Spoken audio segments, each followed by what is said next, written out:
हुआ है और वो जाके अगर गांव में दिखवा रहा है कि देखो जी इसमें मशीन में गड़बड़ी हम डाल के दिखा रहे हैं,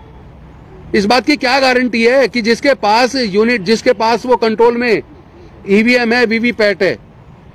जिसके कंट्रोल में, और जो प्रोग्रामिंग करते हैं, जो इंजीनियर्स उसमें इन्वॉल्व होते हैं,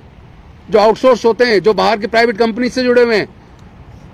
उनको विनोवर नहीं किया जा सकता? इस बात की क्या गारंटी है?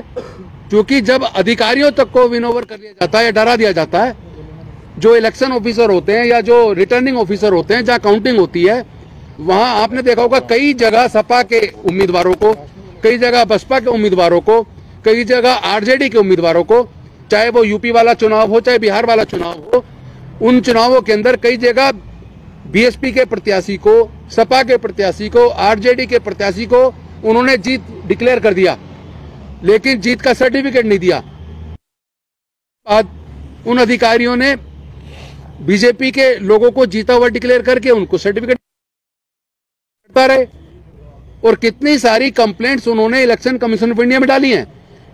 अगर सपोज करो जिसको धोखे से हरा दिया, उसने इलेक्शन कमीशन ऑफ इंडिया में दोबारा गिनती की बात की और इलेक्शन कमीशन ऑफ इंडिया उसको रिजेक्ट कर देता है, तो उसके बाद वो कोर्ट जाए, कोर्ट में लड़ता रहे, तारीख पे तारीख, 5 साल निकल गई, से वो लोग फिर कोर्ट में भी नहीं लड़ पाते।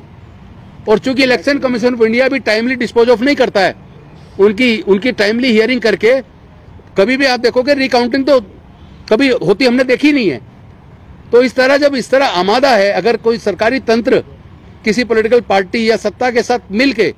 अगर बेईमानी करना चाहे तो उस बेईमानी